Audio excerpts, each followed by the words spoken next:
The live TV, सच सबसे आगे।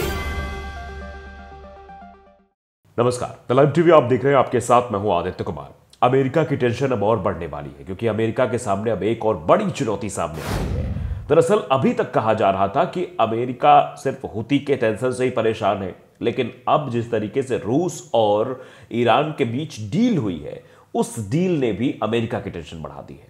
दरअसल पहले से ही कहा जा रहा था इजराइल और हमास के युद्ध के बीच अमेरिका का बड़ा योगदान है।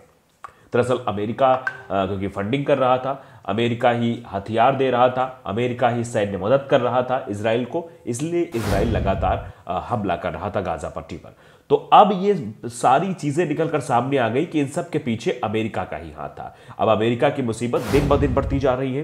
पहले कहा जा रहा था कि हुती ने जिस तरीके से, यानी यमन का जो विद्रोही संगठन हुती है, वो लगातार लाल सागर पर अटैक कर रहा है, इससे अमेरिका परेशान है। अमेरिका को समझ नहीं आ रहा कि अब वो निर्णय क्या ले, आगे किस तरीके से फैसला लेना है, इस पर क्या विचार करे, और चीजें जो भी और भी है वो भी समझ में आ रही है। दरअसल आला बुगा कारखाने में 2.5 साल के लिए लाइसेंस के तहत शहीद ड्रोन परिवार की 6000 इकाइयों के उत्पादन के लिए रूस ईरान को कम से कम $2 अरब का भुगतान करेगा। इसमें रूस को सॉफ्टवेयर और प्रौद्योगिकी का हस्तांतरण भी शामिल है।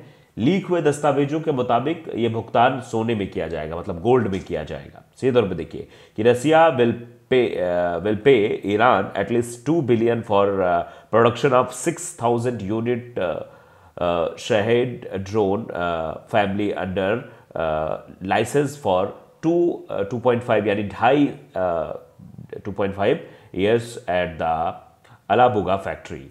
This also includes the transfer of software and technology to Russia. यानी इसमें रूस के को सॉफ्टवेयर और प्रौद्योगिकी का हस्तांतरण भी इसमें शामिल है, वो भी दिया जाएगा। The payment will be done in gold according to leak documents. जो लीक डॉक्यूमेंट्स है, जिनके खबर सामने आई है, उसमें बताया जा रहा है कि ये सब कुछ गोल्ड में मतलब भुगतान हो रहा है, सोने में भुगतान किया जा रहा है। अगला एक ट्वीट और है ईरान ऑब्जर्वर की तरफ से। इसमें लिखा गया है कि रूस ने ईरानी जेट के संचालित शहीद 238 ड्रोन हासिल कर लिया है, यानी शहीद 238 ये ड्रोन का नाम है। Russia has acquired Irani jet powered Shahed 238 drone, यानी 238 जो शहीद 238 है उस ड्रोन को हासिल कर लिया है। ड्रोन का निर्माण अब रूसी अलबुगा कारखाने में किया जा रहा है, जिसे ईरानी सहायता से बनाया गया था। जो ईरानी सहायता से वो कारखाना बना था, उसी कारखाने में अब इसका निर्माण किया जाएगा। The drone is now being manufactured at the Russian Alabuga factory which was build with Iranian assistance. The long range Irani kamikaze drone give Russia a chief deep strike capability and the ability to reduce aircraft losses. लंबी दूरी के ईरानी कॉमिकेज drone रूस को सस्ती, गहरी मारक क्षमता और विमान के नुकसान को कम करने की क्षमता देते हैं। तो इस वजह से अब ये जो डील हुई है दोनों देशों के मध्य, वो डील जो है वो पश्चिमी देशों को परेशान कर रही है, खास तौर पर अमेरिका को परेशान कर रही है। क्योंकि अमेरिका जानता है कि अगर ये डील हुई है, क्योंकि ईरान समर्थित ही जो है संगठन तीनों है, चाहे हुती की बात करें, हिजबुल्लाह की बात करें, हमास की बात करें, ईरान ही सबको फंडिंग करता है, ईरान ही इनकी मदद करता है। और रूस का युद्ध यूक्रेन से चल रहा है, यूक्रेन की मदद अमेरिका करता है, इजराइल की मदद अमेरिका करता है। यानी एक तरफ अमेरिका है, दूसरी तरफ ईरान और रूस दोनों साथ आ गए हैं। तो ईरान जिस तरीके से रूस की मदद कर रहा है, ईरान जिस तरीके से अपने समर्थकों, जो उसके समर्थक संगठन है, समर्थन में जो चल रहे हैं, चाहे वो हुती हो, चाहे वो हमास हो, चाहे वो हिजबुल्लाह हो, इन सब की मदद कर रहा है। तो ऐसे में सीधे तौर पर आप देख सकते हैं कि इनडायरेक्टली वे में पूरी तरीके से युद्ध में इन्वॉल्व हो चुका है ईरान। यही टेंशन अब अमेरिका को हो रही है कि आगे आने वाले समय में ईरान और क्या नई मुसीबतें खड़ी कर सकता है। अब वो शायद अमेरिका इसलिए भी परेशान दिखाई दे रहा होगा कि कब कौन सी साइड थी, कौन सा दिन था जिस दिन हमने ये फैसला लिया कि हमें मदद करनी चाहिए इजराइल की, और इजराइल का मदद करना अब ये भारी पड़ रहा है। और जो तस्वीरें निकलकर सामने आ रही वो मुसीबतें खड़ी करती हुई बता रही कि आगे आने वाले समय में और भी चीज़ें जो है वो खराब हो सकती है। वैसे इससे पहले भी इजराइल और अमेरिका के हमले का डर, रूस के हवाई योद्धा खरीदने जा रहा ईरान, ये दरअसल खबर 28 नवंबर की है। 28 नवंबर 2023 ये खबर है। इजराइल और अमेरिका के हमले का डर, रूस से हवाई योद्धा खरीदने जा रहा ईरान। मतलब आप समझिए, ये बताया गया कि ईरान डर गया है, लेकिन आज की स्थिति क्या है? आज डर जो है वो बना हुआ है अमेरिका के अंदर। ईरान ने रूस से फाइटर जेट और हेलीकॉप्टर खरीदने की जो है डील फाइनल की। ईरान के डिप्टी रक्षा मंत्री मेहदी फराही ने उस दिन देश की समाचार एजेंसियों को बताया था कि उन्होंने रूस के साथ सुखोई Su-35 लड़ाकू जेट और हेलीकॉप्टरों की डील फाइनल की थी। ईरान को जल्दी ये डिलीवरी मिल गई। रूस के साथ इस डील से ईरान की वायुसेना की ताकत में इजाफा हो गया। अभी ईरान की वायुसेना के पास केवल कुछ दर्जन स्ट्राइक विमान है, जिनमें रूसी जेट के साथ साथ 1979 की इस्लामी क्रांति से पहले हासिल किए गए पुराने अमेरिकी मॉडल है। ईरान की ताकत इससे बड़ी और यही वजह है कि अब ये डील जो है बेहद खास थी और अब मिडिल ईस्ट में चीजें और भी बेतुका होने वाली होगी। चीन भी इसमें एंट्री करने वाला है। ऐसा कहा जा रहा है कि मिडिल ईस्ट में अब होगी चीन रूस की एंट्री, ईरान के साथ करेंगे यह काम।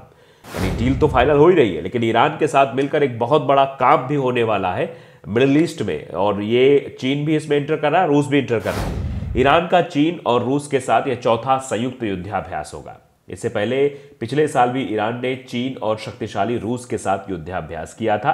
2023 से पहले भी दोनों देशों की सेनाएं एक अभ्यास कर चुकी हैं, तो अब इस अभ्यास से भी मुसीबतें बढ़ने वाली। दरअसल इजराइल हमास के बीच जंग शुरू होने के बाद से वर्ल्ड वॉर के मुहाने पर खड़े मिडिल ईस्ट के समीकरण एक बार फिर बदलने जा रहे हैं। अब यहां चीन और रूस की एंट्री होने वाली है।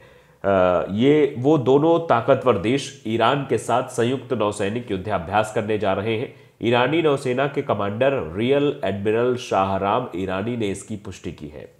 ईरान के उत्तरी शहर मंजिल में एक नौसैनिक अड्डे पर बातचीत में शाहराम ईरानी ने बताया कि 19 मार्च से पहले ही इस युद्धाभ्यास का आयोजन किया जाएगा। उन्होंने बताया कि संयुक्त अभ्यास में भाग लेने के लिए कई अन्य देशों को भी आमंत्रित किया गया है।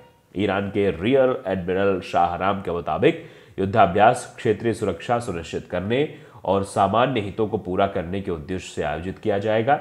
मार्च 2023 में ईरानी, चीनी और रूसी नौसैनिकों बलों ने हिंद महासागर के उत्तरी हिस्सों में युद्धाभ्यास किया है। इजराइल हमास युद्ध शुरू होने के बाद से ही रूस और चीन हमेशा ही अपने इरादे जाहिर करते रहे हैं। दरअसल हमास के ईरान के साथ अच्छे रिश्ते हैं, ऐसे में अघोषित तौर पर ईरान लगातार हमास का सपोर्ट करता रहा है। चीन और रूस भी युद्ध शुरू होने के बाद से लगातार ईरान के पक्ष में है, इसलिए वे हमास के खिलाफ बोलने से बचते रहे हैं। अब तीनों देशों ने एक साथ आने का निर्णय लेकर यह साफ कर दिया है कि मिडिल ईस्ट में ईरान हर बड़े खतरे से निपटने के लिए तैयार है। ईरान का चीन और रूस के साथ ये चौथा संयुक्त युद्धाभ्यास होगा।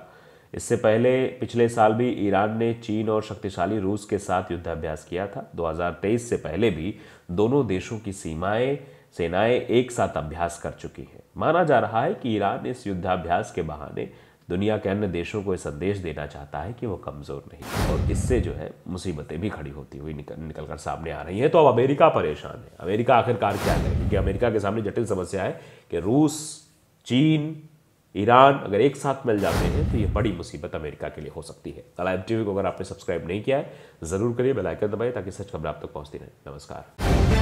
द लाइव टीवी, सच सबसे आगे।